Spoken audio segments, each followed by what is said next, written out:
Hey there, and welcome to I Reckon I'll Read It, the podcast where two Okie gals talk books, share recs, and don't hold back on their mighty big opinions. I'm Beccah. And I'm Summer.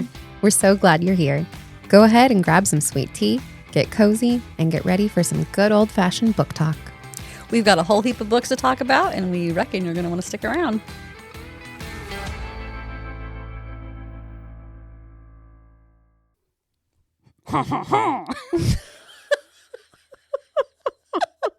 Sounds like aggressive. I'm so sorry. I like the second of hesitation I saw in your eyes before you did it too. We made eye contact, and it just It came out. I was being the chef on Little Mermaid. I don't know why. I can't do it not that aggressive. Like, how do you not? Like, Are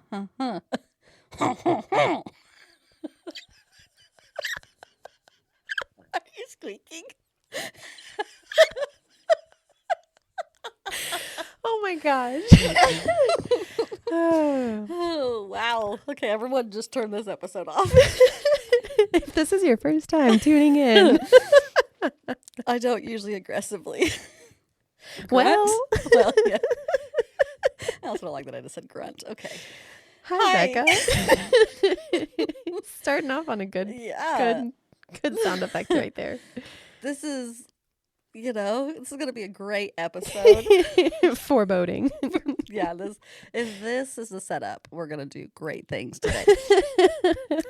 Okay, I have a spur of the moment question for you, Summer. I'm nervous.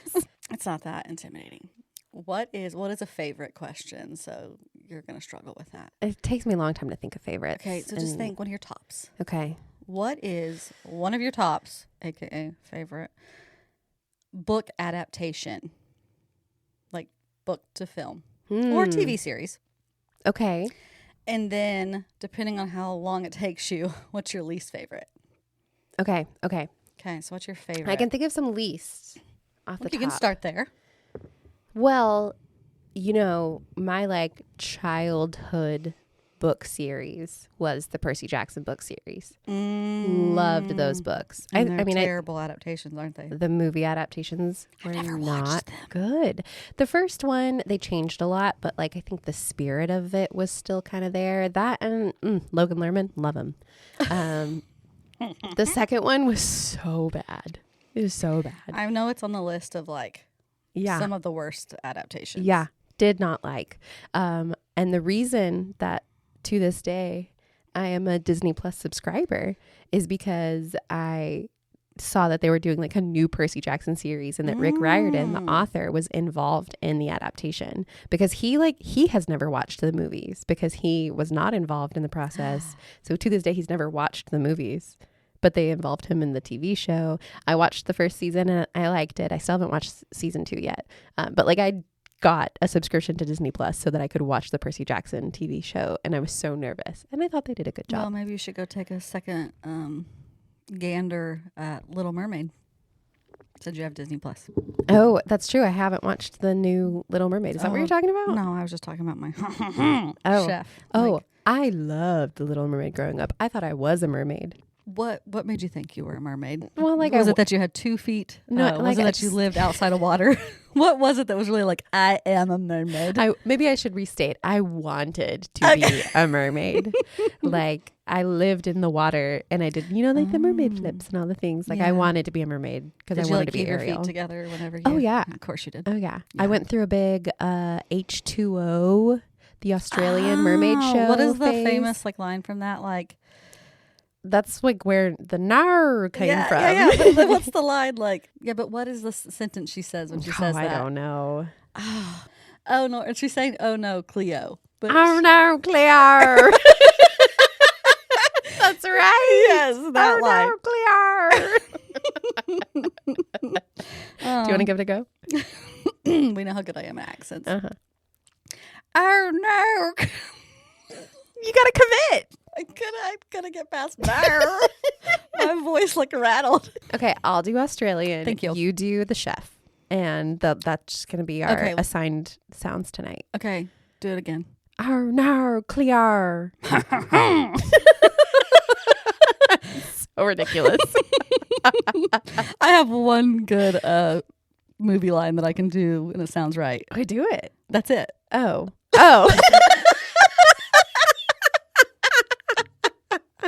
She was so expectant, guys. She was so happy for me. No, it's the chef. Okay. Why are we talking about Little Mermaid? I don't know how we got here. Oh, because you want to be a mermaid. Yeah. But how did that come from Percy Jackson? I don't remember. Oh no, clear. Okay, favorite movie adaptations. I don't know. I remember also being like very angry about the very first Twilight movie adaptation. I think I told you that when we first talked about Twilight, that I was like, oh, that was so different from the book, which is funny because watching it now, I'm like, all of these lines are directly from the book. And it just wasn't very good. But then the Hunger Games came out, and I thought those were very good adaptations, but again, weren't 100% faithful. Like there are characters left out, like the Madge of it all. And I think there might be something deeper there. I don't think it was. You think it was Twilight versus Hunger Games rather than the adaptations themselves? But I think it was just Jacob's wig. Oh, that's what threw it off. That's why the first Twilight movie was so bad. It's like it could have been the best movie in the world, and if I had to look at Jacob's wig one more time. Okay. That was my only negative feedback for movie one, because since I watched it so much later, I was like, I love how terrible and green it is. Yeah. But Jacob's wig, no. Unforgivable. Yeah. Really got you with that one. It really did. But that's the first adaptation I can think of off the top of my head that I really liked were the Hunger Games movies. I thought they did really good. Yeah. What about you? Okay. One of my favorite, they're probably going to be, I'm going to pick them just because they're my cozy go-to movies. It'd probably be like Pride and Prejudice. Oh, wow. Yeah. The Keira 2005. Knightley. Yeah. Okay. Yes. Wait, why do you say it like that? Do you not like the 1995? No, I do too. But like, it's not as like nostalgic. Yeah. As far as like a cozy film I'm just going to put on the background, it's got to be the 2005. If we're actually going to like the most accurate adaptation, some of the older ones are probably more accurate, even though I don't think that the newer one is like bad necessarily. Oh no, I don't either. I think they both have strengths. Yeah. I didn't watch the 1995 one until I was probably there's also like the miniseries student, which that is. Is that the miniseries? Yeah. With like Colin Firth. Colin Firth. Mm-hmm. And it's so good. Colin Firth in that lake, which is not actually in.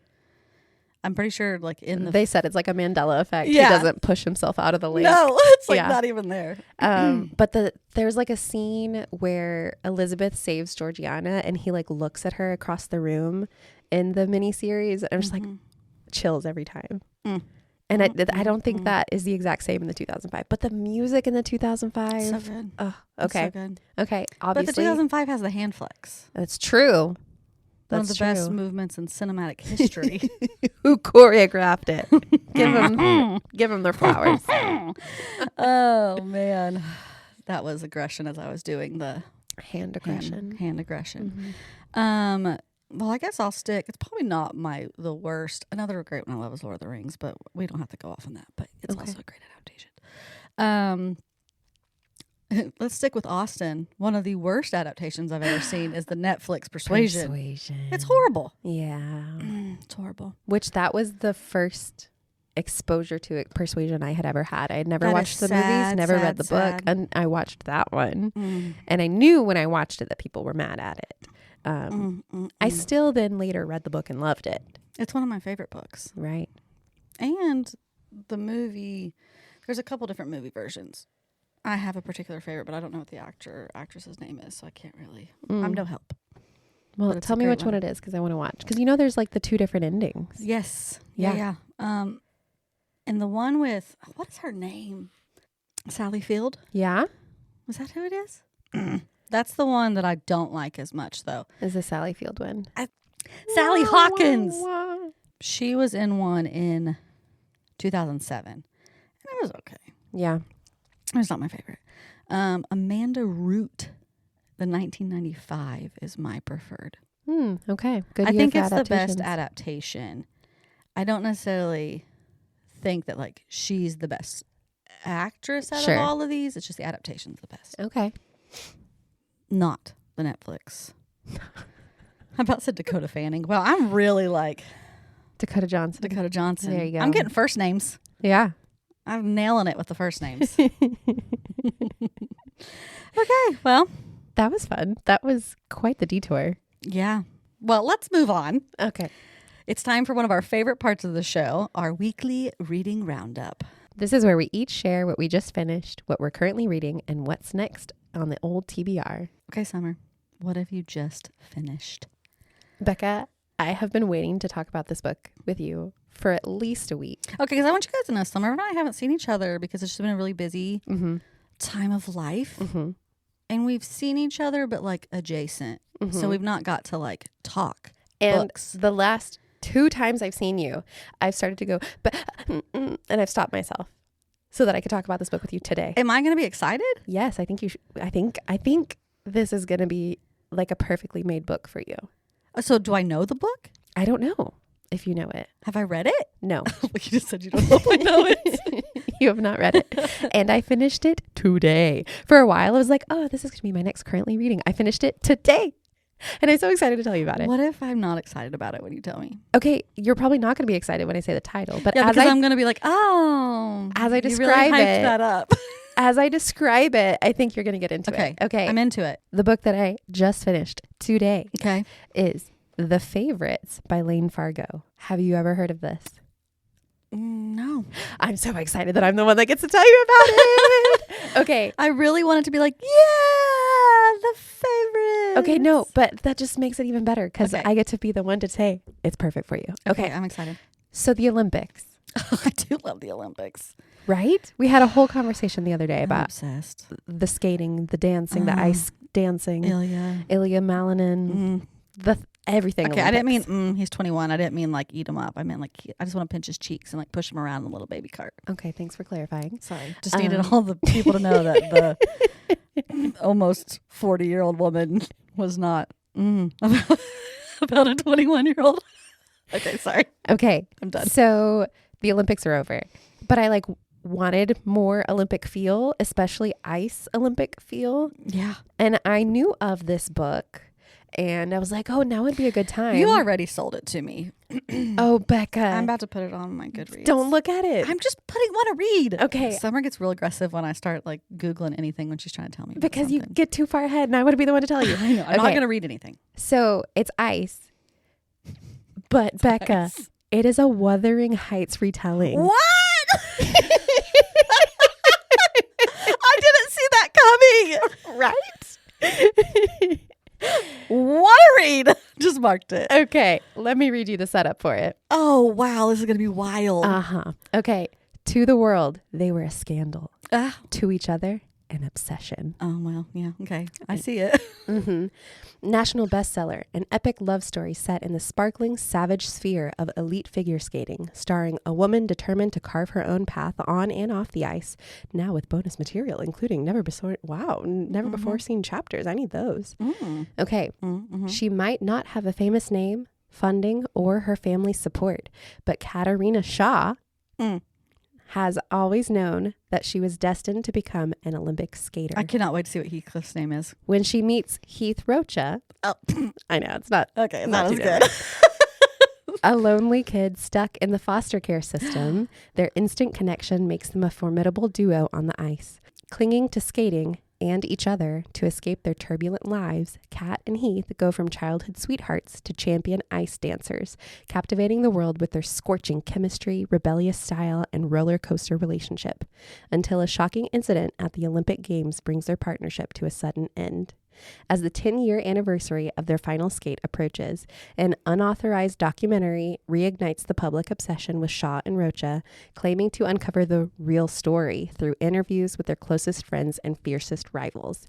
Kat wants nothing to do with the documentary, but she can't stand the thought of someone else defining her legacy. So, after a decade of silence, she's telling her story, from the childhood tragedies that created her all-consuming bond with Heath to the clash of desires that tore them apart. Sensational rumors have haunted their every step for years, but the truth may be even more shocking than the headlines. I have like goosebumps and my stomach hurts. I love it. Do you understand what emotion I'm saying I'm having? Like, I'm like so excited, but also like want to throw up a little bit. Okay, this book stressed me out so because bad. That's what Wuthering Heights right? does to you. Right? This book stressed me out so bad because it was like so intense. So I also read Wuthering Heights and finished it much faster than I thought I would. And like, I appreciate it, but I didn't really enjoy it. And when I saw that the book that I wanted to read was a Wuthering Heights retelling, I almost like paused a second because I was like, do I really want to do a retelling right they're after? ice skating. But the Olympics. They're ice skating in the moors. They're actually ice skating outside of Chicago on a frozen lake. It's real cute. Oh, okay. And so the first like 50% of this is pretty much beat for beat Wuthering Heights, but like translated into modern day ice skating, which is really cool. Okay. Like there's characters that like there's an Isabella Lynn. There's a oh gosh, what is Nellie's name? Oh, Dean. Dean. It's so the Ellen Dean character is oh my gosh, what I have to look it up. What guy are you talking about?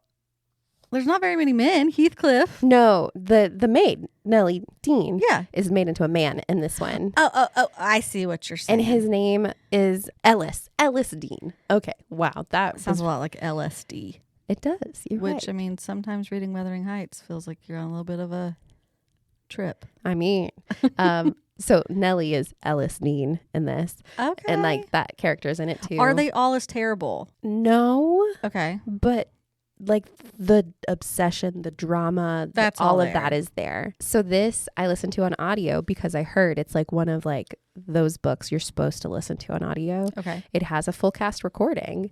And the guy that voices Ellis Dean, I almost forgot his name again, is Johnny Weir.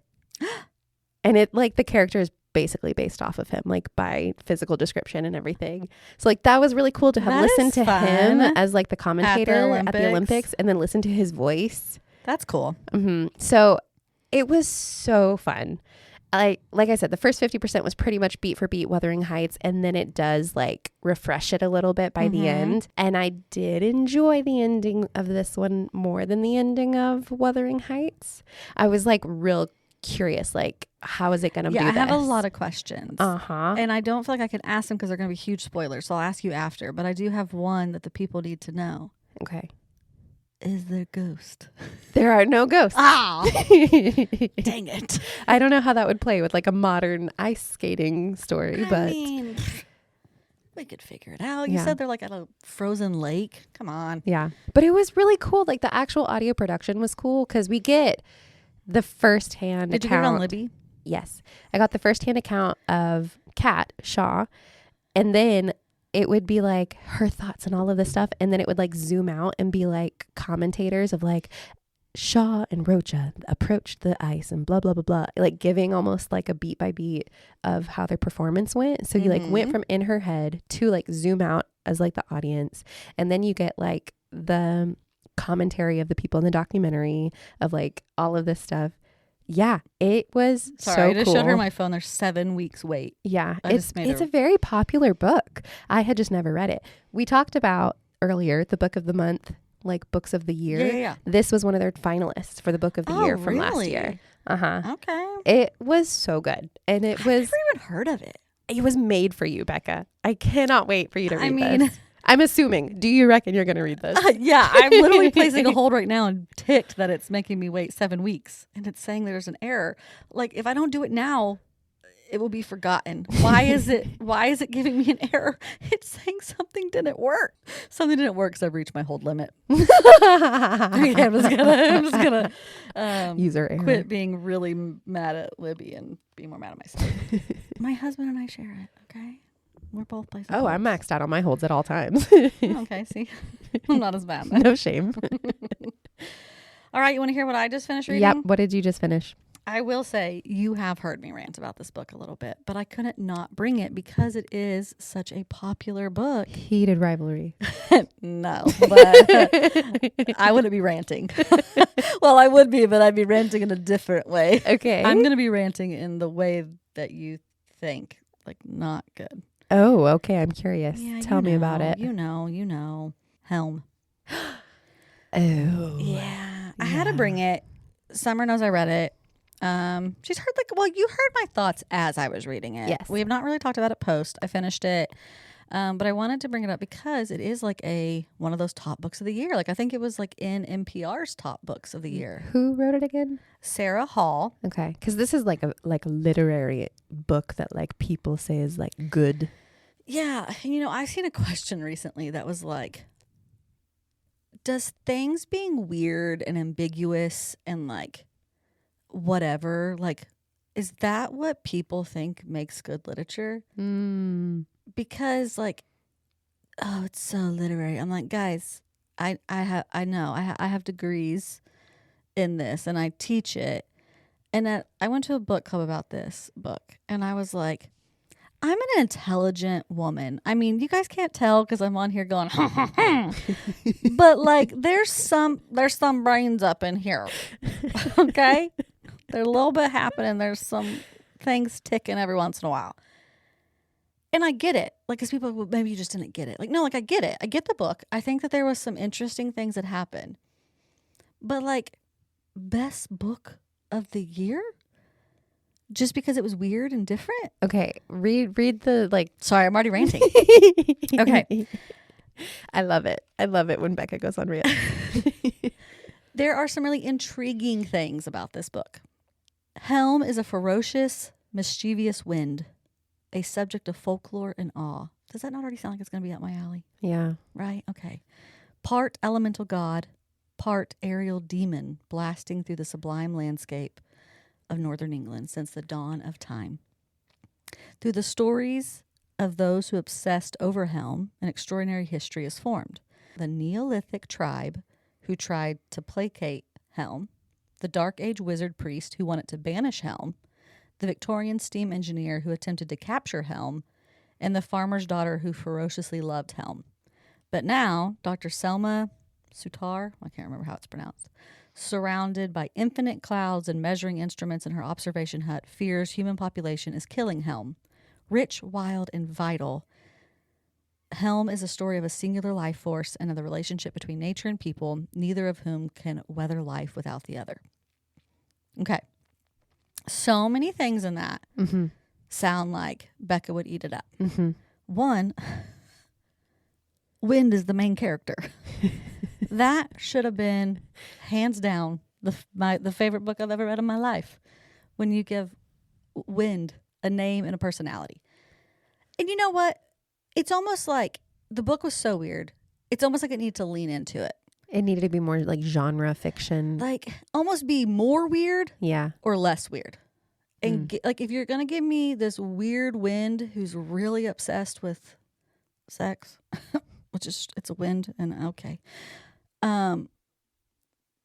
Give me more of the wind. Like you really only get Helm talking at the opening and the end, and then all the stuff in the middle. Like you get like some thoughts of Helm, but the rest of it is like human experience around Helm. And so it spans like Neolithic time period all the way to modern.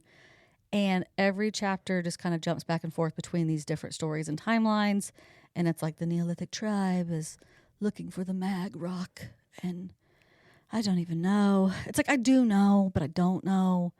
And there's like this weird priest guy who's like, I'm going to climb to the top of this mountain with a crucifix on my back. And because there's a demon wind. Okay. And then you get like the engineer, which I liked the engineer story. It was an interesting one. So is it like vignettes? Like no, they're full blown like chapters. Because I always think of vignettes a little bit shorter. Right. They're full blown chapters, and then it is like a continued story. So like 5 chapters later, you'll go back into the engineer. Oh, okay. And then like 10 chapters later, you're back in the Neolithic time period. So you're all over the place, which I think stylistically was probably because like, oh, it's like the wind. We're being tossed around like the wind. Like again, I'm a smart person. I get it. Like I get it. I think that the book is supposed to be like the human condition of us trying to like control the elements and things around us. And at the end of the day, we actually have no control over them. because all of them, the wind is such a force in their stories in different ways. To be honest, Helm is the best character in the book when we actually get Helm. Okay. There is a weird like farmer's daughter that some really terrible things like happen to. Oof. It's like early psychological ward, maybe early 1900s, like psychological medicine. Okay. Experimentation type things. Yikes. Like they like take all of her teeth out at one point. Like why? Because I don't know. They were like, it's going to help her brain. And the wind was just observing. Well, she's in love with the wind. Oh. She's like romantically in love with Helm. And they like, well, they think she's right. She probably is. They think she's in need of some assistance. Like schizophrenic. Yeah. Because obviously she's talking to the wind and she's drawing the wind. Well, Helm's also in love with her. Her and the wind talk a lot about sex. Okay. So it's just like odd. I think we talked about it. Like the book has a lot to do with sex, but it's not sexy. Like I think you said you read that quote somewhere, and it's like a perfect way to think about it because it just gets referenced and talked about a lot, and the wind will like be blowing through like this tribe, and it's like, oh, what are those two people doing over there? That's kind of interesting. I'm gonna just sit and stare at it for a while. Okay, I'm gonna blow on. Like it's weird. Yeah. I also like. I think some people probably think I'm being nitpicky because you're a grammar teacher, because the grammar is wild in the book. But I actually like when authors break conventions. Yeah. Like I love when people do weird things stylistically. And I will say there is some cool things that she does stylistically, but it's just like too much. And it's like you're just trying to make it as odd as you can. I could see that. It's like you're wanting to be like E.E. Cummings poetry, but just not doing it great. Yeah. And like, tell me how Helm has such a great vocabulary. He's also dropping like the F-bomb, like in the Neolithic period or whatever. Like that doesn't even exist. I'm like, it doesn't even make sense. Like, so there's just like weird things like that. I don't know. Like there were parts of the book, I will say, that I thought were very interesting. The sad little no teeth girl, her story, even though as sad as it was, that was one that actually had like closure, because a lot of the stories have no closure. They just kind of end. There's also like random characters who are like, this woman's writing letters to this other woman. We don't know who she is. And then just like, there's like 3 letters and that's all we get. Who is she? What am I supposed to care about these letters? I don't know. The story doesn't end. And I think again, it's just supposed to show like this whole like life circle. And like that there is never endings, because then it just starts over and da da da da da. And it's obviously we're just being blown around like little like I don't know, like the end scientist, like she's studying like plastic in the clouds, and so like I don't know, we're all these little plastic bits through life, I guess, and we're destroying the wind because we're trying to control it. Sounds super uplifting and hopeful. It's just strange. Yeah. There's a really sad story about this woman getting like a forced hysterectomy that like I wasn't prepared for and don't know if I needed to read it. Yeah. Not because it was like super graphic, but just like why? What is happening? Yeah. Like what? You just pulled out someone's teeth. And then we're back at the mag rock and Neolithic time, and I'm going to lay on this rock and hope. It's just strange. So I will say, you were ranting about this book as you were reading it, and I immediately went and added it to my hold list because I was like, I want to read this now. I honestly, like, I want someone else to read it. So we can talk about it. One of, like, our really close friends, she read it with me, and we went to the book club, and it was fun, and we both feel very similar about it. I don't think that it's not worth reading, because obviously people love it, but I was telling at the book club, I was like, I feel like it's like people who want people to think they're really smart would read this book. It's like, oh yeah, like you don't get it, you peasant. Like, this is college Beccah. This is college Beccah would have read this book and been like, y'all don't get it. It says art. Okay. And college professor Beccah's like, not so much. I feel like it's trying too hard. Yeah. I just feel like it's trying too hard. And I know we did kind of talk about this, like a lot of like modern, that literary like fiction like that, but I do like some of it. This just didn't do it for me. It's like that weird distinction between contemporary fiction versus literary fiction. And like, what is it that makes it literary? Is it because someone says it's literary. Someone says it's literary. Like somebody said this deserves to be in the canon over this other book that like society all loves and agrees, and like this work has like moved an entire like nation. That doesn't deserve to be in the canon because it's not written like this. Yeah. And I just have problems with that. Yeah. Well, that's like the whole like women's fiction of it all. Yeah. Like if women enjoy it, then it's like denigrated to be less than. Right. Mm-hmm. So I'm about to get real upset. I can tell you're on your about soapbox. it. So I gotta stop. So if I would say, if you want to read a book about the wind, which sounds like, yes, I do. Yeah. I don't know if this is the one. Yeah. Maybe not. But I do think it's a book that like, you do need to be a little smart to read it, or you're going to be like, what the heck am I reading? And I don't mean like, you're a dummy. Sorry, it's not for you. That's not what I mean. But it's just like, you're spanning like all of existence. Like, if that makes sense. Yeah. Like the book opens before people even like exist. And the book ends after people. So it's like this whole, like we're all just these little particles in this bigger story. I'm intrigued by it. It is intriguing. That's what I'm saying. Like, the premise itself is intriguing, but then the execution maybe. Meh. Yeah, but I mean, that's what I'm saying. Like, there could be some people who like really loved it, and I would love to talk to them about it. And I will also say there are sections I liked. There's a section with the little weird girl who's in love with the wind that I think was awesome, beautifully written. There's like a pilot in it who kind of comes out of nowhere, but I really liked his story. So there are some things that I really enjoyed about it.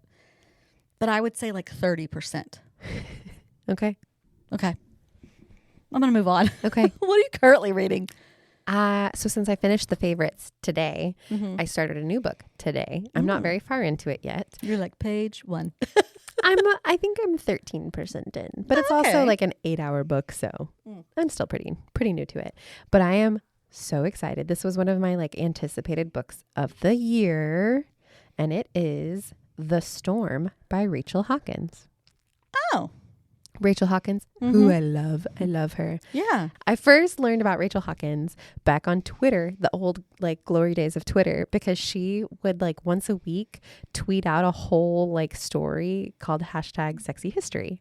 And it would be like a random historical story and like how romance was involved in it. So she'd tell like, that's cool, like royal histories and things, but like the crazy versions of it. I'm here for that. Oh, it was so fun.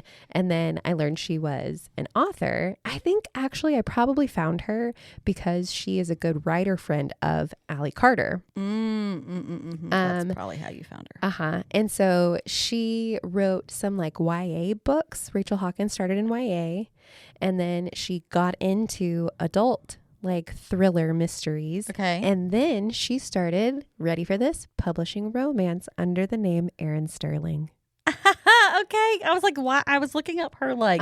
She wrote the Ex Hex, all of those witchy books. Your favorites. My favorites. I love Rachel Hawkins. Okay, because I was like, I know the name, but I was like, what have I read of hers? Why do I know the name? And I'm looking at all these things. And I'm like, I've not read any of these. That makes sense. Yep. Okay. So she currently usually releases at least one book, sometimes 2 books a year, but like one. She's written a lot. Yeah. One mystery thriller, one romance. So under like her name, Rachel Hawkins, those are her mystery thrillers. Yeah. She has a very specific like flavor of books of like they're usually like Southern stories. Okay. That like are kind of like flipped on their heads, and they have to do with women and like friendships and how those can be toxic versus like very meaningful. She has books called Reckless Girls. She wrote a Jane Eyre retelling called The Wife Upstairs. So I love her. I'm almost a completist for her, I believe. So this book just released beginning of February, I think. Okay. And so I'm so excited to read it. I just started it. Let me actually get to what it's about. Yeah, we're doing. I've been. We both did that. I know. I've been excited about our like books. lauding Rachel Hawkins Actually, this I whole was not time. excited about mine. Okay, New York Times bestselling author Rachel Hawkins is back with a thrilling new gothic suspense. Gothic suspense. That's a lot of what she does. Okay. Set in a Gulf Coast beach motel where hurricane season can be murder.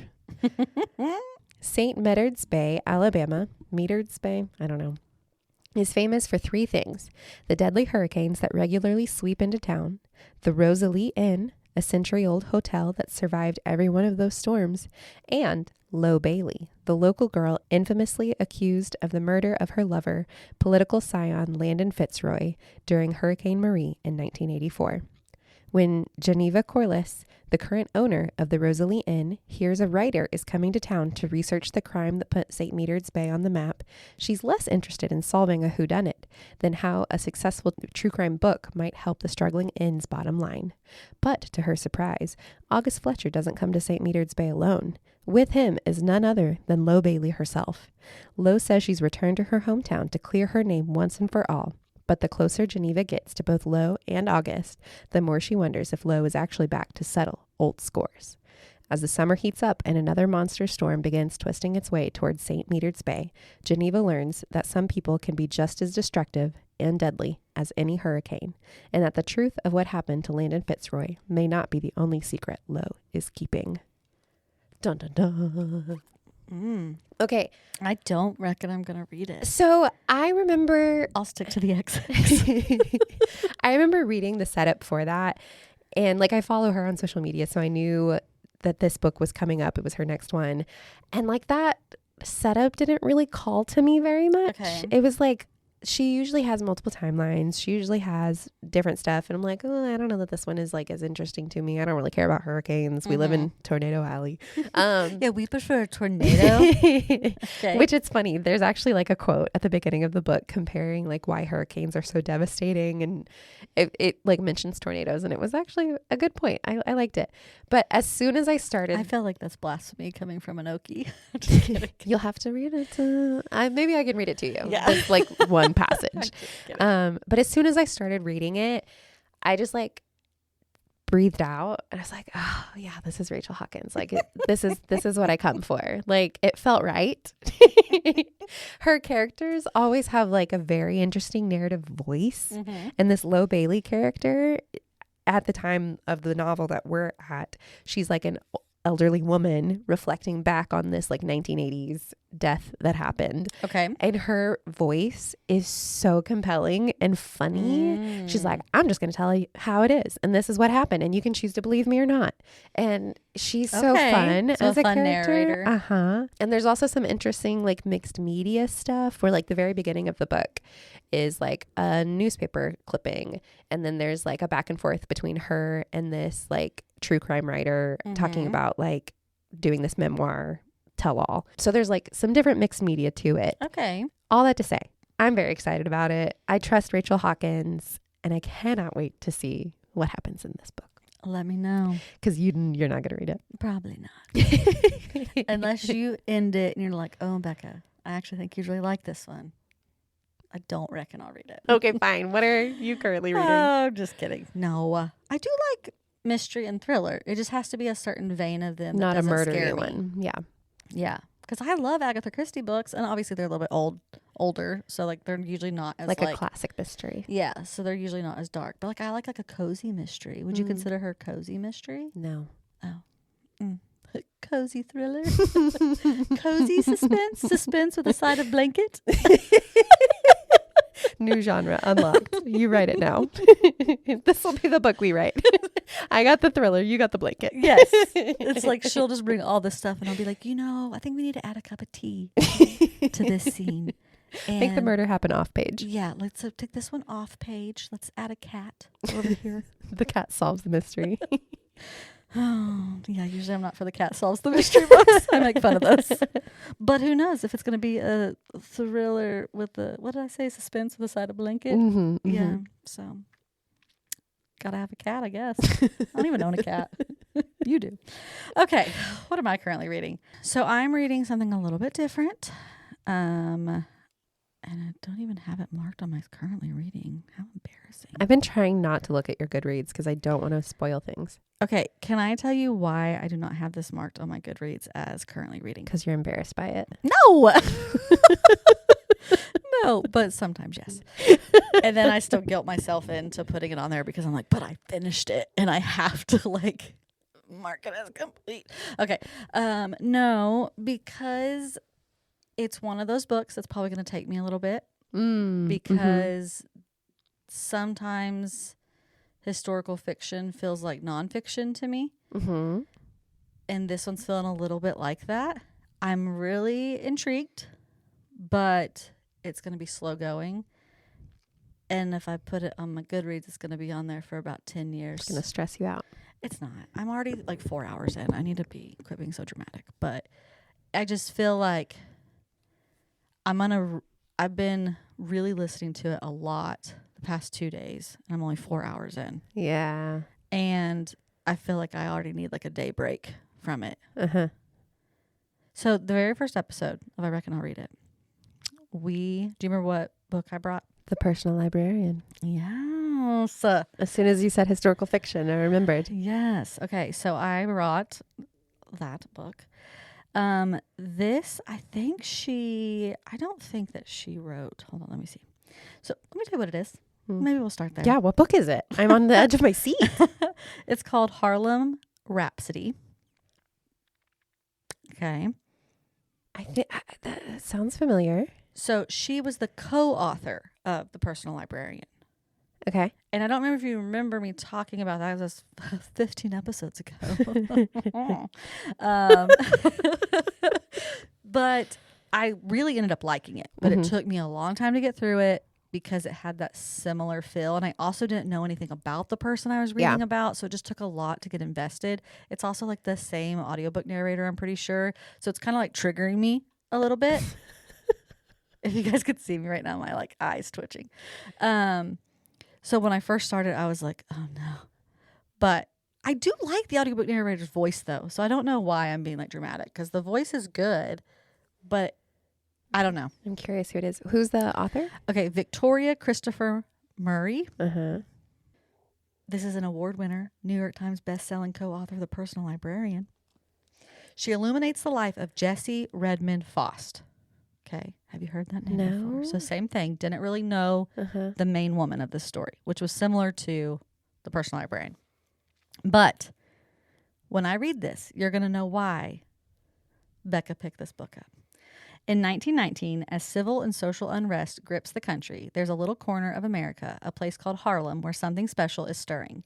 Here, the new Negro is rising and Black pride is evident everywhere, in music, theater, fashion, and the arts. And there, on stage, in the center of the Renaissance, is Jessie Redmond Faust, the new literary editor of the preeminent Negro magazine, The Crisis. W.E.B. Du Bois, the founder and editor of The Crisis, has charged her with discovering young writers whose words will change the world. Jessie attacks the challenge with fervor, quickly finding 16-year-old County Colin, 17-year-old Langston Hughes, and Nella Larson, who we've talked about on the podcast, who becomes one of her best friends. Under Jessie's leadership, The Crisis thrives. The writers become notable and magazine subscriptions soar. Every Negro writer in the country wants their works published in the magazine, now known for its groundbreaking poetry and short stories.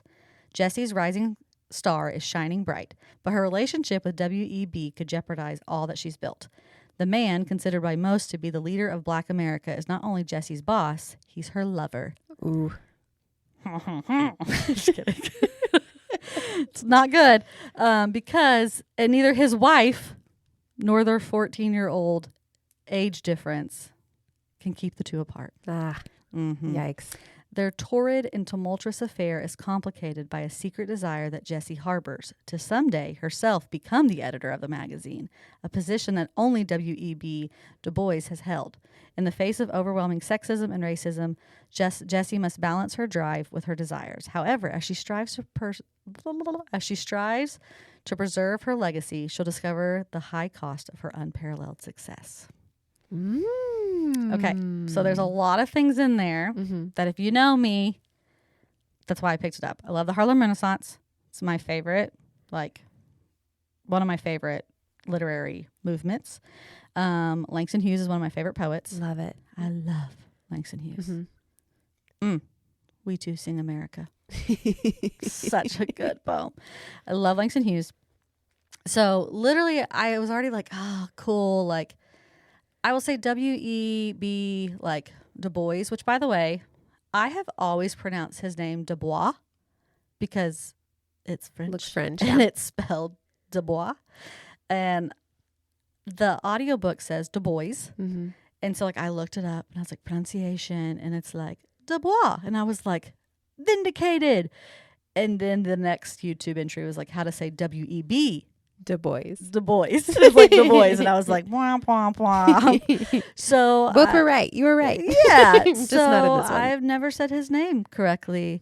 But to be honest, I don't know if I've heard a lot of people say Du Bois. I always hear people say Dubois. W-E-B, Dubois. But it's Du Bois. I did my YouTube research and an audiobook, and I assume they did their research and know how to pronounce it correctly. I would assume so. So I have read him before. He's obviously, I mean, he was a huge figure in like this time period and was like seen as like this Black leader. I have kind of looked up like how much of this is true. Yeah. There is like this really long held belief, I guess, that this affair did happen, but it's only kind of pointed at through like some suspicions, like some of their letters sent to one another, but I don't know if it was ever like fully revealed. Okay. So that could be the fictional part. So the fictional part of what the author is basically, it's like the everyday conversations between them, because we know nothing about what their relationship would have looked like. But the rumored affair between them is pretty like established as truth, but it's never been like, oh, you were caught kind of thing. Now, granted, that's also just off a Google search. Once I finish the book, I'll probably go on a deeper dive. Yeah. She'll probably have an author's note or something at the end. And I just don't always like to do that before, because I don't want to, I mean, you guys know I don't mind a spoiler, but that's not like a huge spoiler to me, but I'm kind of like, well, I kind of want to know. Like, yeah. So I don't want to go look up the whole history and like read all this other hours worth of research that I'll do after. Then it really ruins the book for me. Yeah. And I could have just, whatever. So I don't fully know, but that's kind of what the initial Google search. I usually don't love books about affairs. Yeah. So that is also another reason I'm kind of like, eh. It's not so far. Like I said, I'm only like 3 or 4 hours in. It's not super like graphic, like sexual interactions between them.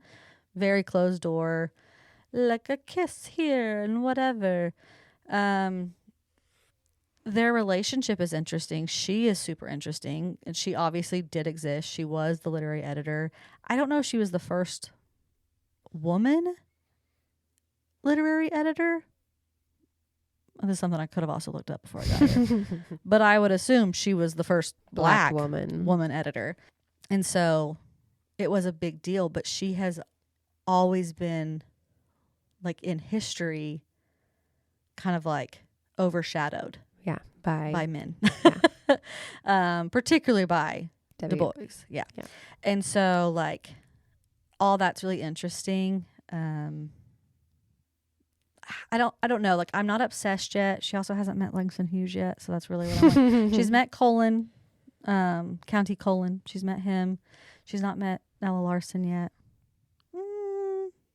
They may have been in a room together, but they've not like. See, that stuff is so cool to me, so intriguing to me. And all that is true. Yeah. And so like I am excited to read those parts of it. I think once Langston Hughes comes into it, I'm gonna be like, yeah.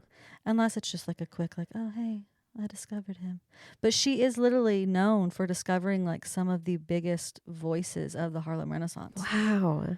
So that is all really cool. And even like her talking about her process as she's like in her office and she's opening like the mail, like the first, like she's talked about Hughes because she's trying to start like a children's magazine under the crisis that so like young Black children could be like exposed to people who look like them and hear stories and whatever. And Langston Hughes like mails her a letter and he's like, hey, I don't actually have like a submission, but I heard you're starting a magazine and here's a picture of me. I just graduated high school and I know that your age group is like whatever, 12 through 16. I'm 17, but if you would like to include some of us who just graduated to show these people that like we can graduate high school or whatever. And so that's all she knows about Langston Hughes so far is he like sent a photo. That's really cool. Because he just graduated high school and he's like, hey, like we're making achievements out here. Like Black children are like going to school and finishing school, and he's like really proud, and he like sends. And I'm just like, oh my gosh, like I can't wait. So I don't know. There's some really cool elements. It's going to be slow, I think. But some people who eat up historical fiction, it probably will not be slow to them. I think it's just a genre that is slow for me. Yeah. You even read it faster than me, I think. Typically. Which I still do slower than other genres. So. Yeah. Mm-hmm. I think it's because it's written so nonfiction-y. Yeah. And nonfiction is just slow for me. Yeah. So anyways, that's my book. It's my book. One, I want it to get the fact that because I read such specific genres that don't have a lot of authors of color, I wanted to make sure that like through February, I've been reading some Black authors, purposely, obviously, for Black History Month, but that's kind of a goal this year anyways, is just to read more authors of color, but particularly this month for Black History Month. I reckon I'll read this. I want to hear from you, your thoughts afterwards, but I do, like, I'm very interested in all of that. It sounds really neat, doesn't it? Yeah. To be honest, what's kind of giving me not the ick, but the it's just the affair. Yeah. I just don't care. But she has to frame it because that's these two people, and like how can you tell their story without it? But the fact that that's like the whole frame of the book, the relationship. Yeah. Don't love that. I also don't love an affair story. Yeah. So, but the literary stuff. But thanks to news, I too sing America. So good. Okay. Anyways, yeah.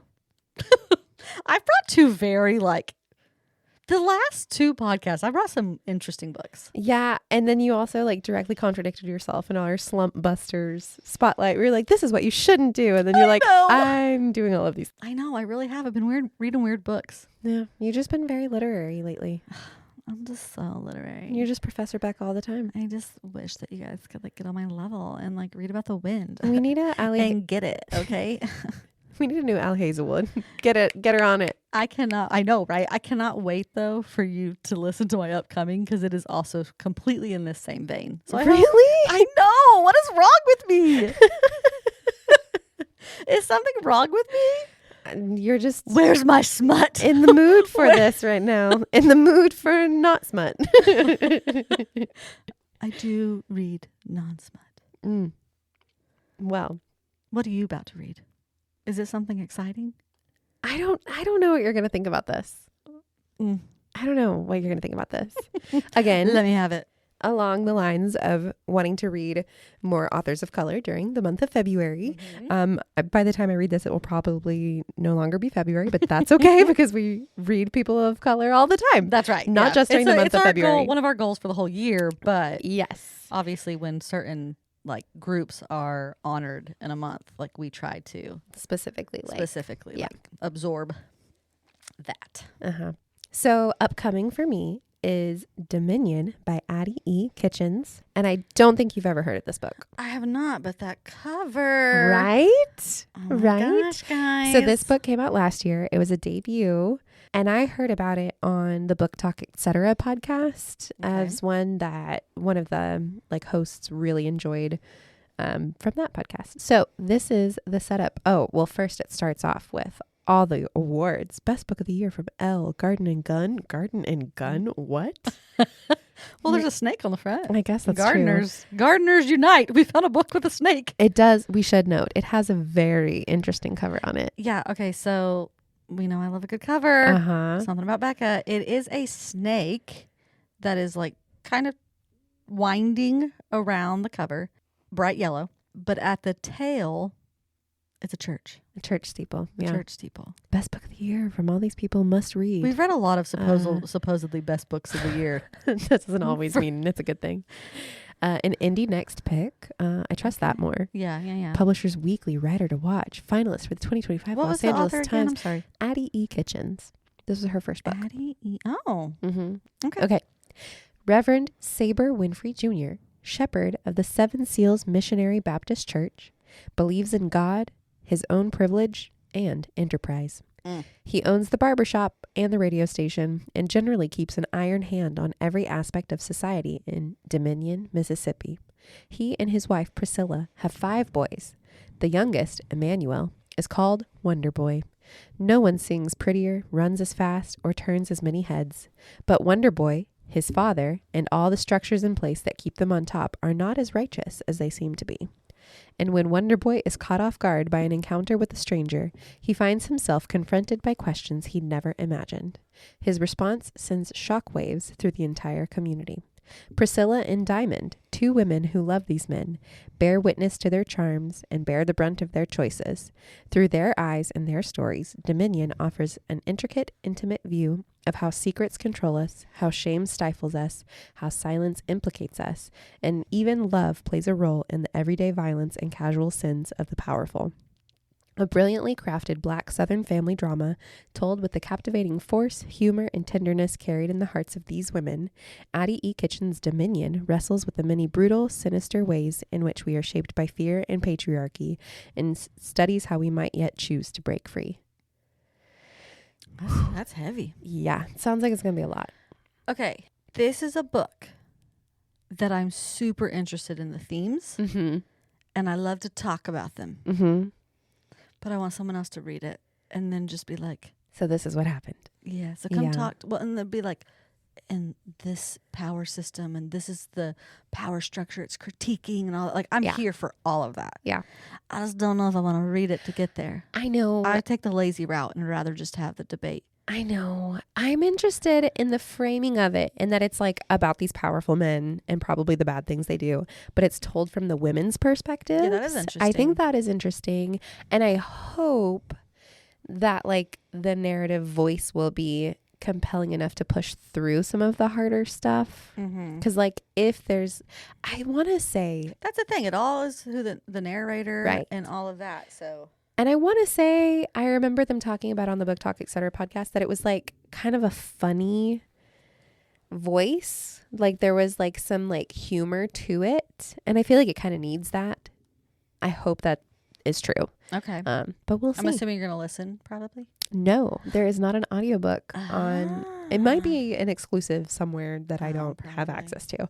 But no, I've only found the like ebook or like it was on the book bingo display at the Metropolitan Library for the debut. Okay. Yeah, of like something you could check off your bingo. I do think it's interesting, like talking about the cover. Yeah. It's obviously a snake. The snake in a church steeple. And I like that the blurb is already basically acknowledging the fact that there's an abuse of power happening, which is intriguing to me because usually like it's not usually that explicit where it's like that's the theme you're supposed to figure out from the narrative. So the fact that the narrative is built around openly that there's like an abuse of power, and it almost sounds like the main character might know that a little bit, or the priest. I don't know if he's the main character. That's interesting. That's like an interesting like narrative like structure. Yeah. So that intrigues me. I'm intrigued by it too. Professor Bland says. But also I don't want to read it, so just tell me about it. Yeah. Like again, I want to have all those conversations. I'm just going to take the easy, lazy route. I will say, I think it's not a very long book. I don't remember. I think it's like 200 something pages, which also makes me feel a little bit better. I might read it. I can do that. I can do that in like a day. So you read it. Tell me if I should read it. Okay, deal. So whatever the lesser of reckon. Whatever the lesser of reckon is, I would do that. There. Yeah, I'm there. Okay. What are you having upcoming? What am I saying? What is up next for you? Okay. So this is a book that I would never pick up in my entire life, probably. Because I really wouldn't have had any knowledge of / like reason to. Okay. It was one of the bookstores that we frequent often. Second Story. It was one of their quick reads books. Okay. And one of the co-owners texted me and she was like, please tell me you're coming to Quick Reads to talk about this book. And I was like, oh no, I'm not. I'm so sorry. And she's asked me, well, can you please still read it? Because I want to talk to somebody about it. Because I don't think they didn't love it. And she did. And she's like, I want to talk to somebody about it who I can like, whatever. So I'm basically reading this because I've been told to read it. Okay. but I'm very excited. I have no idea how to say this person's name. Talk about research that I was supposed to do before I came in. I was also going to look up the pronunciation of this along with Du Bois / Du Bois. So you're 50% there. Yeah. So do you know how to say it? Anais? Anais Nin? Yeah. Sure. That's my guess. I don't know. Let me tell you about her. Okay. Because it's important for how I know who this author is. Okay. I do know who this author is. Okay. She's a writer and diarist. Like diaries? Uh-huh. Born in Paris to a Catalina father and a Danish mother. She spent many of her early years with Cuban relatives. Later, a naturalized American citizen, she lived and worked in Paris, New York, and Los Angeles. Author of avant-garde novels in the French Surrealist style and collections of erotica. She is best known for her life and times in the Diary of Anais Nin. Okay, I know who this author is because she's like one of the very first people, for sure women, to write erotica. Okay. And which I guess like goes along with surrealism. Yes. Because I might read some smut every now and then, but I'm not just like out there finding 1960s erotica. Sure. Just to, just to try it out. Yeah. I do know that this book is not erotica, the one I brought. Okay. Okay. She's more known for her diaries because she like kept a diary for like 40 plus years. Wow. Yeah. So anyways, she's interesting. So I had heard of her, obviously, because of the erotica. Mm-hmm. But, so now I'm reading this. Okay, let me read the bio. What is Not the title? Bio, the blurb. What is the that title? Doesn't matter. It's surrealist. Figure it out.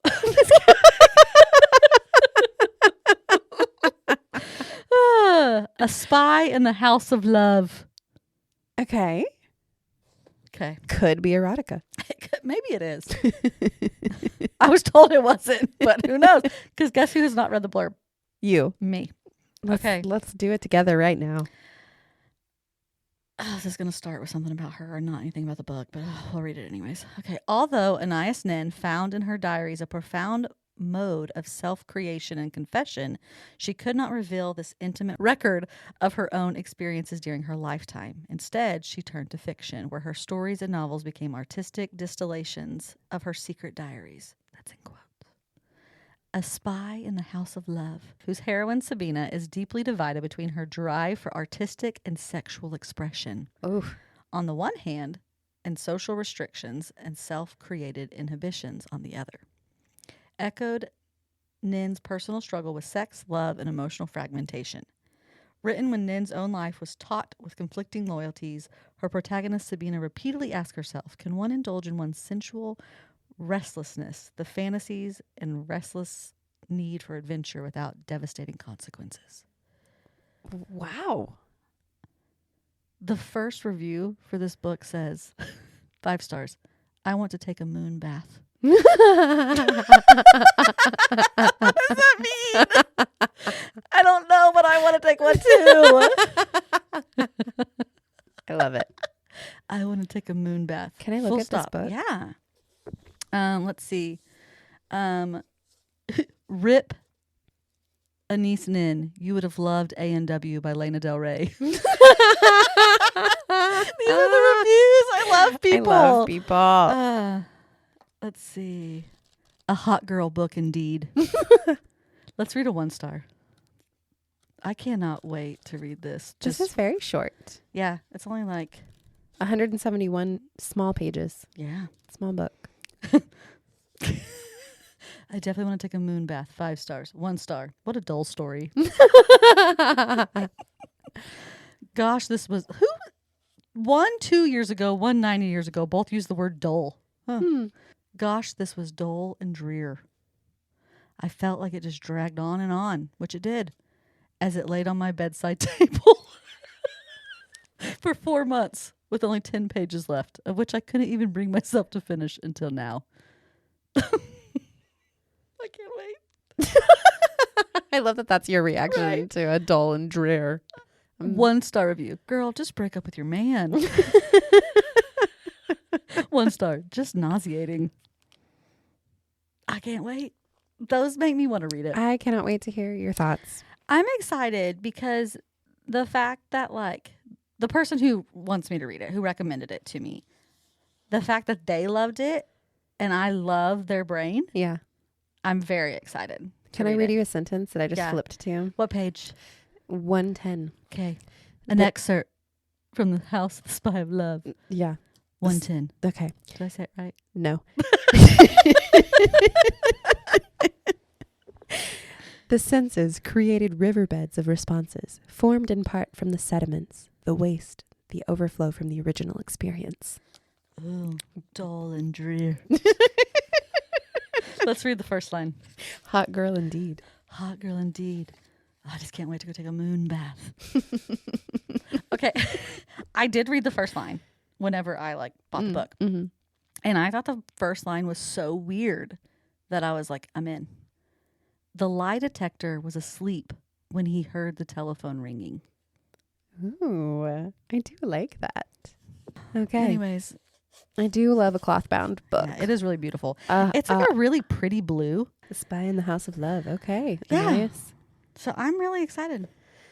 Uh-huh. And excited and like, I feel like I'm about to go on a trip. Yeah. Yeah, yeah. It's going to be an experience. An LSD trip. What was the name? Does it sound like LSD? Ellis Dean. On an Ellis Dean trip. Oh, Summer. What a reading roundup. What a reading roundup. We've done it again. We've done it again.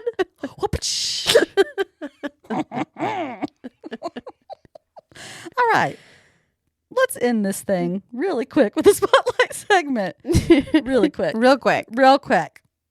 So, I teased earlier with my opening question. Okay, so we're going to talk adaptations.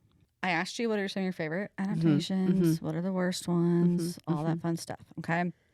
So, before we get too much into it, do you tend to be a fan of movie, film, TV, whatever, adaptations? Or are you usually like, no, I don't want it to ruin the book for me? Yeah. So I think that answer has changed over time. I think when I was younger, I was more of a purist where I was like, the book is golden standard, pristine, and like an adaptation should honor that. And as I've gotten older, maybe it's just because I had been let down by adaptations in the past that I like don't hold expectations so high anymore. Or maybe I just understand that like it's impossible. We've just been so disappointed. Yeah, it's impossible to like capture a book in a movie. Like they're just different modes, different forms. So in general, I don't know that I'm so critical as I was when I was younger. Okay, that makes sense. Yeah. What about you? I will say that it's probably true that it's changed over time. I would say current me doesn't really care. Like, they can be so different and off, and I'm like, okay, it's fun. Because I think a lot of that is I did have to just, like, let things go. You want to know the movie adaptation that changed everything for me? Yes. Where I think I know where the shift happened in my brain? What? The Hunger Games. Really? Which is great because you mentioned it earlier. I remember watching the first Hunger Games and being like livid. Really? Because they cut Madge. Yeah. In the cave scene. Because the cave scene is so good. I just reread the Hunger Games this year and my review on Goodreads about the cave scene. Was about the cave scene. And I said, the movie will never do that cave scene justice. I'm still not over it. Wow. I don't remember. It's been a while since I've rewatched it. It's not that the cave scene's bad. Like in the movie. It's just like not whatever. as good. And I was just like so upset because I was like, there's so much going on in Katniss in that scene. Yeah. Where it's not just an act for the cameras. And in the movie, it's really depicted as like, Haymitch is like, oh, you call that a kiss? And it's like those things do happen in the book, but it's in the cave scene where she like sees him for who he really is. And I was just so mad. She like, I don't know. So you felt like the character's character was different. It just really bothered me, but I loved the film. I wasn't like, oh, I hated the Hunger Games. Like I liked it. There were just moments, and it really hit me where I was like, oh, well, they couldn't have done all that because that was all in Katniss's head. Yeah.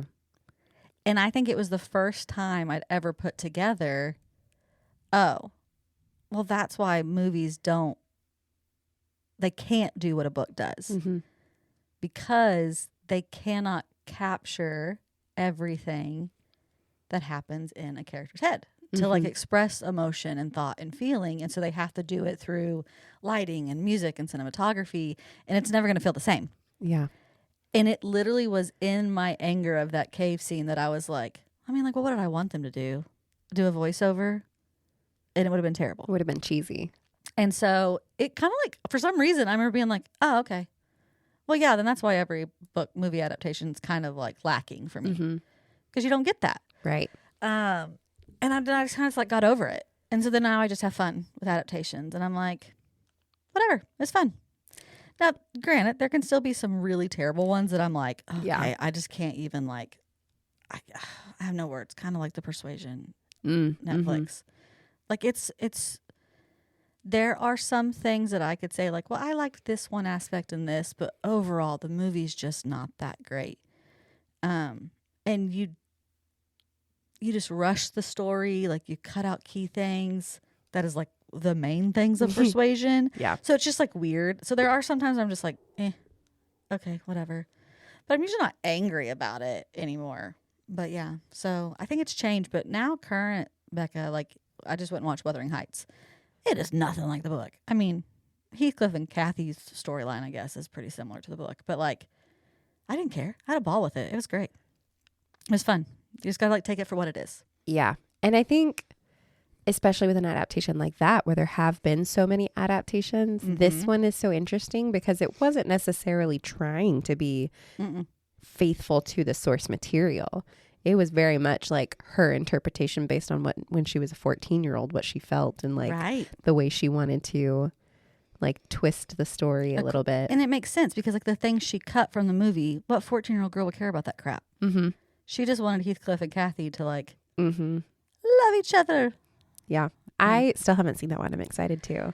But I think I'm very similar to you in like I'm just here to appreciate like the adaptation for what it is rather than get too mad about it. Yeah. I feel like we had similar thoughts about the most recent or the very first Emily Henry adaptation, People We Meet on Vacation. Yeah. Where like it was fun, it was cute. I enjoyed it. Yeah, but it's not pure to the book. Like if you're a purist, like we were talking about this, like we were kind of glad that we had read the book years ago and didn't reread it because we just got to like, oh, I think that might have been different, but it wasn't like so blaringly obvious that we just got to have fun. Yeah. But had we just read it and then watched it, we probably would have been like, oh. Which I am curious because they just announced, I don't know if you've seen this yet, the casting for Beach Read. No. Who is it? For January, it's going to be Phoebe Denver, who is the redhead in Bridgerton. She was the first sister in Bridgerton. Yeah. That's all they've announced so far. Oh, just her. Okay. She's January. And I like it. Okay, I like it too. I don't know if that's who I would have like picked out of a lineup just by like whatever, but I do like her. I think she's a good actress. So I'm curious to see who Augustus is going to be. I think that's going to be very important. It's going to be very important. A lot of people want Logan Lerman. If they mess up, I would be there for it. If they mess up Gus. Right. So, but I'm also curious about that one because it's like a heart book for us. Yeah. Are we going to be more critical of that one because we hold it so dearly? And I will say, I tend to still like have fun with adaptations, even if like there's things about them that annoy me. Yeah. Because it particularly with like character things, like, oh, like that is not what I wanted that character to be. I usually am just like, just get over it. Just get over it. Sometimes I can't make an exception. I have some big feelings about a Bridgerton casting that I won't get into on this podcast right now that I'm like, how dare you? Like, how dare you do that? Anyways, so I have like, sometimes I have really strong, am I still going to watch it? 100%. Probably still going to enjoy it. Still going to enjoy it, but I'm annoyed. Okay. So there are so many film or book to film, book to screen adaptations happening right now. What do you think about that? Do you think it's too many? Do you think it's a fad? Do you think it's... I don't think it's a fad. If you want my literary answer, I think it's postmodernism and we just repeat what's already been made because we don't create anything new and blah, blah, blah, blah, blah, blah, blah. And we can go back to like the wars and our... I'm not going to go into all that. But I don't think we create a lot of new anymore. So lots of adaptations or retellings or like origin stories. I don't necessarily think it's a fad. I think it's been in existence forever. I mean, even like Shakespeare, a lot of the plays he wrote were just his variation of other stories that were already out there. So we were like, he plagiarized, or it's like, or they just retold stories. Like, so that doesn't bother me too much. I think sometimes when it comes to like adaptations and things like that, my purist college Beccah comes out a little bit, where I get more annoyed when people are like huge fans of this adaptation but know nothing about the original work, especially if it's based off a book. And I get real, not snooty, but I just kind of am like, I mean, Wuthering Heights is a great example. Again, I love the movie. Don't get me wrong. I loved it. But it is not similar to the book. And yes, they're still terrible people in the movie, but they're not near as terrible as they are in the book. It's still way more romanticized in the movie. I mean, like, I was weeping in the movie. And in the book, I was like, these are bad people. So a little bit different feel, but there's a ton of people. I saw like a post, whatever, a tweet, an X. I don't know what they call them anymore. I also love that as a society, we just all still call it Twitter. Oh yeah. Like we just Twitter. Like refuse. We're like, no, we're not calling it X. It's Twitter. So I saw like one of those, where people post them, and it was like, I'm reading Wuthering Heights now that I watched the movie, and like, what is this book? Like, it is wild. When and expecting the movie. Yes. And so it's like, sometimes I'm like, I'm also like a read the book first kind of person. I don't know if you are. I am. Some people don't want to read the book first because they don't want it to jade the movie. But for me, like, I want to go into the movie knowing what the characters are thinking, even though it can't be said on screen. And so like, I like having the internal monologue and knowing like, okay, in this moment, this character was thinking this. And like having the context and like hoping the actor also has the context. Right. And like, oh my gosh, that actor captured that emotion. I feel like I've not answered your original question. Do you like all of the adaptations, or do you think it's like too much? I think it's probably both. Yeah. I think I do love that some things are getting brought to screen, especially when I hear about some of them. Like, I've heard like the Song of Achilles is in the talk of being like, and I'm just like, oh my gosh, like, I'm so excited. I get kind of tired of like the repeated movies or films. They're making another Pride and Prejudice. Another Pride and Prejudice. I think that's a really good point. When it's just like rebooting or like remaking the same thing, that gets frustrating. I do think there is so much in like the publishing world and like the literary world. There's just like rife with richness that we can adapt into movies. Right. And maybe draw more people into going and reading the original. 100%. There are adaptations that have come out that I'm like, ooh, I've been wanting to read that for a long time, and now I'm going to go read it. Yeah. That's also a fear of mine sometimes, though, is that like it's going to take people away from reading, because it's like, well, why do we need to read the book when we could just watch the movie? And I'm like, guys are so different. Like, don't do that. Yeah. So both can be true, I guess. Both can be true. So I have mixed feelings. I will say there was something today that I saw that I'm very excited about. Upcoming adaptation. Remarkably Bright Creatures. I know. That is Sally Field. Yes, that is Sally Field. You said that earlier, and I was like, ooh, I'm going to say this later. That is Sally Field. I will say the images that came out about it look really... They look good. They look really good, because people have been really worried about this octopus. Right. Which, I mean, I get anytime that you have an animal that's going to have a voice is terrifying. Yeah. But I feel like with new filming, like, so many do it so well. Yeah. So hopefully, if your whole premise of the book is a talking octopus, it better be done well. I hope so. There are several things upcoming that I'm looking forward to. I cannot wait. I know that like everything Emily Henry has ever read has been optioned for film or TV. Read? I cannot wrote. What did I say? Read? Yeah. Oh, everything she's wrote. Okay. Written. I love that. I want to get back to like the renaissance of rom-coms with like really good source material. Right. And not just like cheaply, quickly made rom-coms that then people... Well, because I kind of feel like the romance genre in film, I read something the other day that they feel like it's about to come back and make a movement again because it's kind of died for a while. Yeah. Like, they've not been very good. Like, Yeah. most romances or rom-coms have just kind of been like... really died off after like the early 2000s. And I think that with this wave of book talk and like reading, it's kind of rekindled some of that. Like, we know that Allie Hazelwood's going to be getting adapted. We don't know any details yet. The Love Hypothesis. But we're so excited. I saw just today someone said that, is it Ryan Coogler? What's his name? He's the director of Sinners from last year. He wants to do a rom-com. And people are like, give him 7 Days in June by Tia Williams. Give him like, and there's all of these books that could just be so good to be adapted. Yeah. Especially in like the hands of like a thoughtful director. Yeah. So I hope there's just so much out there. So much. Well, and I feel like we've got to talk about the one that is like the biggest social movement happening right now. Oh, yes. Heated Rivalry. Yeah.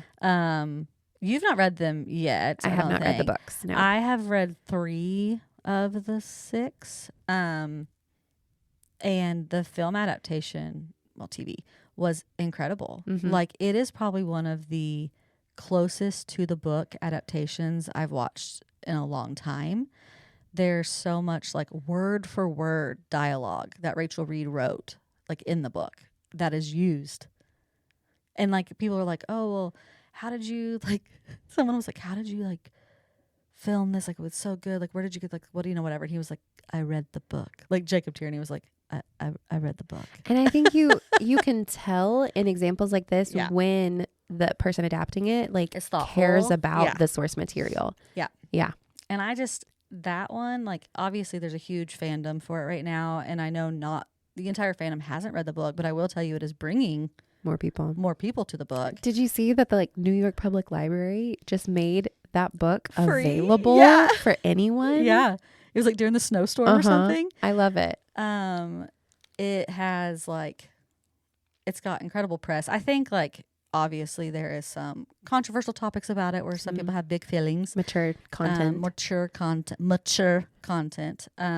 But I will say that like, I think it's opening up bigger conversations about like vulnerability and like there's like huge themes that are coming out of it that are beyond just like, oh, it's these two people, whatever. But that is an adaptation that I was like blown away with how close it was to the book. Yeah. Because it just doesn't happen very often anymore. So I will say there are sometimes I feel like something would be better served in a different form of adapting. Like some people think People We Meet on Vacation would have been better served as a limited series. So there was more time for each of the vacations. You could like dive deeper into the past. I hadn't heard that, but and so like a 2-hour movie, it's hard to get all of that depth. Yeah, I do think that that's actually kind of a good example where we lose some of the things that people loved about that book because they did have to condense it into a 2-hour movie. So sometimes those things can be kind of like bummers, I guess. It kind of bum me out. I don't think people say bummers anymore. I'm sorry. Just showed my age. And then also like if you just like cut random people, I understand. I'm over the fact that they had to cut Madge from the movie. Games. I get it. I know why. It's like a whole nother set of characters you have to like.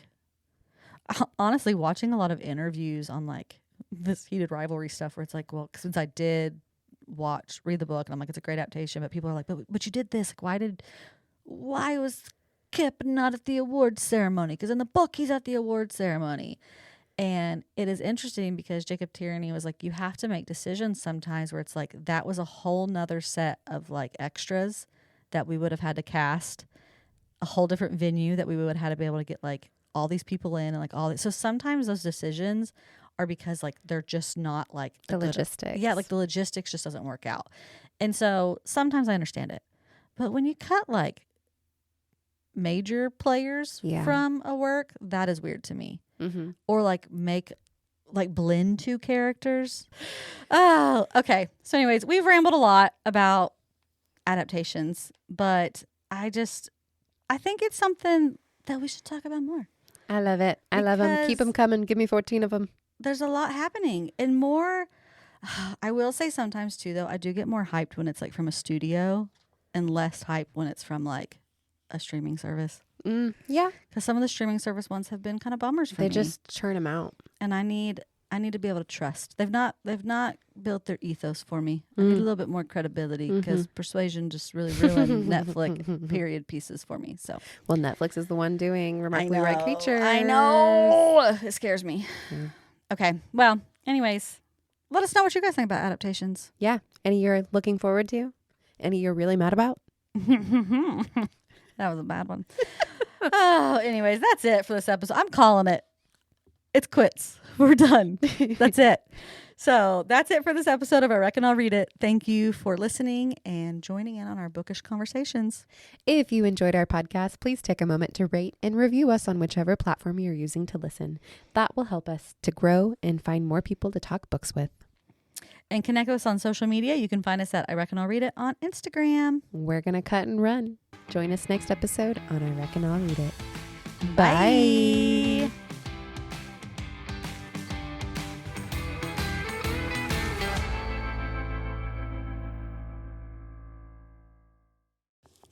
Should we read the last line? Yeah. I mean, how many years? Guys, you've had years and years and years to read this thing. So if the last line's a spoiler, too bad, suckers. Oh, the last paragraph's also about a lie detector. What? Full circle. The lie detector held... hold on. I feel like I can read this. Okay.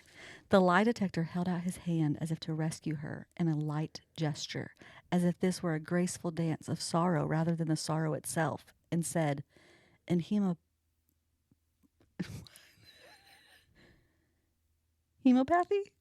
Homeopathy? Okay. And said, in homeopathy, there is a remedy called pulsatile.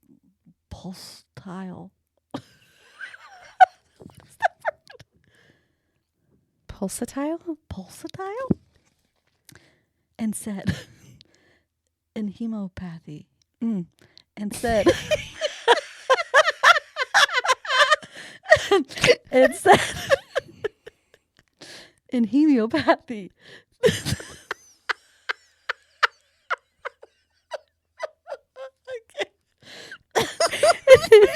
Okay.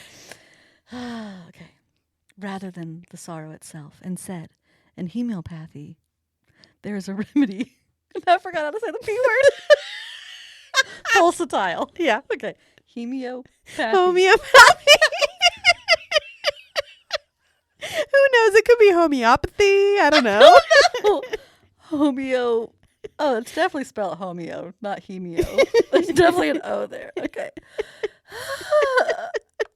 And said.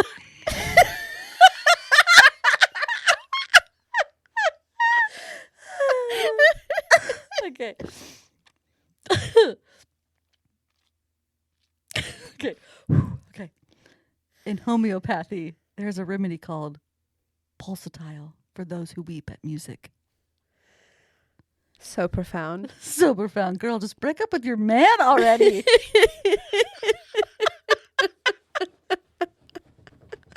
I can't wait. I can't wait to. Oh, I'm so excited. I'm crying. Yeah, we just had a whole moment there. And I'm sure all of it's going to be cut, but no, I'm sure that's all going to be a blooper at the end of the episode. Oh. Come in, Kathy. So cold. Sorry, we just heard something in the ceiling.